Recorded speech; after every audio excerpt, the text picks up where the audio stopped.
Salut tout le monde, j'espère que vous allez bien. Aujourd'hui on se retrouve pour une toute nouvelle vidéo. Et aujourd'hui on va être parti pour mon pronostic et mes analyses. Surtout pour ce Inter-Juventus en Coupe d'Italie et pour ce Manchester City-Arsenal en Première Ligue.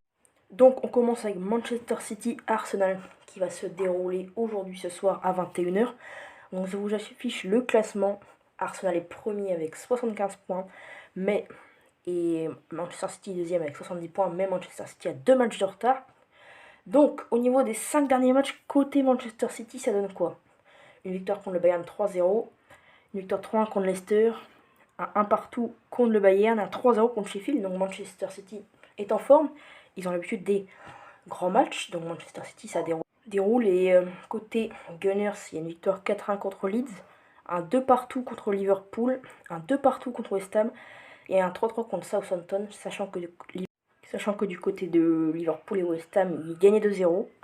Et ils se sont fait rattraper tout simplement. Contre Southampton, ils perdaient quand même 3-1, mais ils ont quand même réussi à revenir. Donc maintenant, je propose de passer aux blessés. Donc côté Citizen, nous avons Nathan Ake.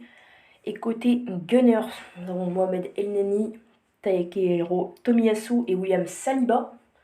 Donc côté Gunners, ce qui va faire très mal, c'est la blessure de Saliba qui est très très important. Et on voit, ils prennent des buts maintenant, ils prennent plus de buts, je crois c'est 7 buts sur les 3 derniers matchs. Donc sans Saliba c'est plus dur. Côté Manchester City, Nathan Ake, vraiment il s'est révélé, notamment sur le côté gauche. Donc on va voir comment ils vont faire ça. Et du coup je vais vous montrer les compos probables. Donc maintenant cela est dit, je vais vous montrer la compo côté Citizen. Donc on aurait Haaland en pointe, Grealish, De Bruyne, Mahrez, Walker, Bernardo Silva, Rodri, Laporte, Diaz, Stone, Ederson. Donc quelques petites surprises, notamment Walker aussi haut, Mahrez qui serait le terrain et pas sur une aile. Après, encore une fois, c'est une compo probable, donc elle n'est pas sûre. Stone qui a retrouvé sa défense centrale. Et ok. Donc maintenant, côté Gunners. Donc côté Gunners, on aurait Ramsdale dans les buts, Zinchenko côté gauche, White côté droit, une défense centrale Holding Gabriel. Donc Holding pour remplacer la blessure de Saliba qui est blessé. Odegaard, Partey, Vieira au terrain. Martinelli sur les côtés et Jesus en pointe. Donc, petite surprise, Vieira au milieu de terrain. Je m'attendais plus à un Granit Xhaka, mais après on verra vu que c'est qu'une compo probable. Et donc maintenant, je vais vous donner un peu mon avis et comment je vois le match se dérouler. Donc déjà, ça sera un match très physique. Il y aura beaucoup de tension.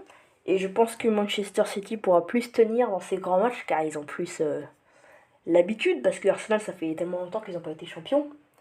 Après, si je devais dire d'un buteur, je pense que côté Gunners, il y aura Gabriel Jesus ou Bukayo Saka qui est en feu, ou pourquoi pas Martinelli même. Donc la ligne d'attaque peut clairement marquer, peut faire très mal. Après, côté Citizen, moi je verrais Haaland forcément. En 28 matchs, c'est quoi? 32 buts, 5 passes D. Donc ouais, c'est très très fort Haaland. Il va forcément marquer, je pense. Donc pour moi, il y a un élément majeur aussi, c'est comment Arsenal va s'en sortir avec sans William Saliba. On sait, c'est 7 buts encaissés en 3 matchs pour Arsenal.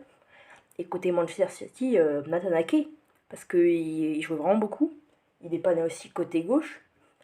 Ça va m'intéresser aussi de voir comment Stone va s'en sortir, parce que Stone, s'il avait essayé au milieu de terrain aussi. Donc ouais, un match très intéressant. Et on va passer à la partie pronostic. Donc l'avis des spectateurs et des supporters. Donc mon côté Manchester City, il y en a 62%, 17% pour Arsenal et 21% pour le match nul. Donc beaucoup partent sur les Citizens et ils ont un peu raison. Parce que City, voilà, c'est l'expérience des grands matchs. Ça joue tous les ans la Ligue des Champions. Ça passe tout le temps les poules.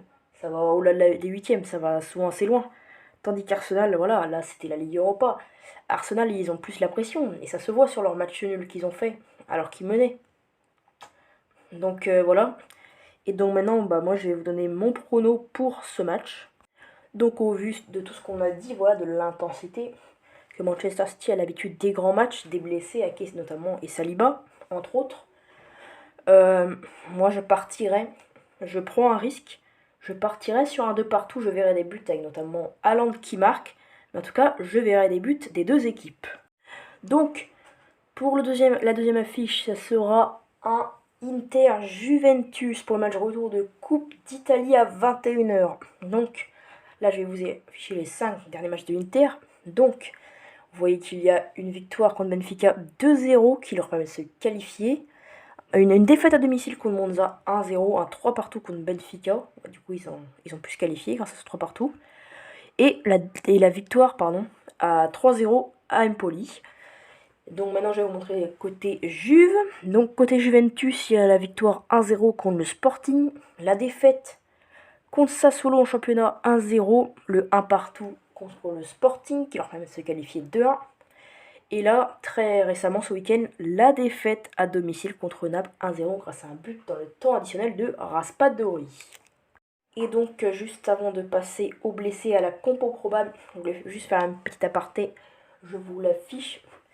Ce sont les 5 derniers affrontements qu'il y a eu entre l'Inter et la Juventus. Donc, vous voyez qu'il y a 2 victoires pour les 2 équipes, chacune, et un match nul. Donc maintenant, tout de suite, on va passer aux blessés. Donc, côté blessé absent, il y a Mkhitaryan qui est incertain pour des problèmes personnels. Skriniar qui ne sera pas là pour toute la saison parce qu'il a des problèmes au dos. D'ailleurs, le PSG veut le recruter, mais on ne sait pas s'ils pourront à l'heure actuelle. Et côté Juventus, ils devront faire sans Caio Jorge et Moise Kean. Et sinon, ils seront au complet. Du coup, je vais vous afficher la compo probable de l'Inter. Ils joueront en 3-5-2 avec Onana dans les buts, Darmian, Acerbi, Bastoni en défense centrale, Dumfries, Di Marco sur les ailes, un milieu de terrain assez dense, Çalhanoğlu, Brozovic, Barella, et une attaque Romelu Lukaku et Martinez. Lukaku qui devra un peu faire ses preuves, entre guillemets, parce qu'il ne devrait pas être conservé. Donc s'il veut montrer son plein potentiel, c'est maintenant ou jamais.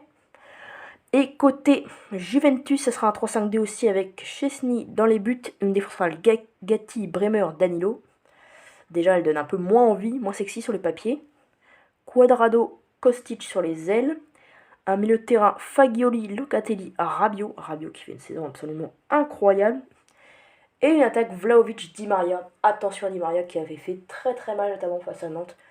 Di Maria est en feu. Au niveau de mon avis du déroulement de ce match, ça sera un peu comme un Arsenal Manchester City. Mais là, je pense qu'il y aura d'énormes tensions parce que c'est le derby d'Italie en fait. C'est très très intense ce genre de match.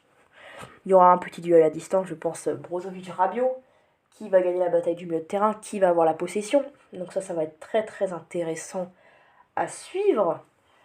Du coup il y aura de l'intensité physique, pardon. Du coup, au niveau des buteurs, moi, je verrais bien côté Interis, Lautaro Martinez, ou pourquoi pas Lukaku, ou même Rabiot. Mais si je devais en dire un ou deux, moi je dirais Adrien Rabiot et Lautaro Martinez. Et côté Juventus, moi je verrais bien Dusan Vlahovic et surtout Angel Di Maria qui est en feu en ce moment. Donc évidemment, il y a quelques blessures qui vont être qui vont faire mal, notamment Juve, Moise Kean, qui peut apporter, notamment la rotation qui est très très intéressante, Moise Kean, qui avait eu récemment un coup de sang il me semble, et côté Inter qui va faire très mal, Milan Skriniar. Et donc avec tout ce qu'on a dit, en plus l'Inter joue à domicile, il y a eu un partout, donc ils ont été chercher une égalité. La Juve qui a du mal malgré tout ce moment, même si l'Inter n'est pas incroyable, ils sont encore qualifiés en Champions League, ouais il me semble, ouais. Et du coup c'est pour ça que moi, mon pronostic entre cet Inter et la Juve, ça serait un 1-0. 1-0 pour l'Inter, d'un but de, pourquoi pas, Di Maria qui est en feu. Donc ouais, moi je vais bien l'Inter gagner. Et donc voilà, c'est la fin de cette vidéo. J'espère qu'elle vous aura plu. Si c'est le cas, n'hésitez pas à vous abonner, à liker et à commenter. Ça me ferait hyper plaisir. Et nous, on se retrouve bientôt pour de nouvelles vidéos. J'espère que celle-ci vous aura plu. Ciao!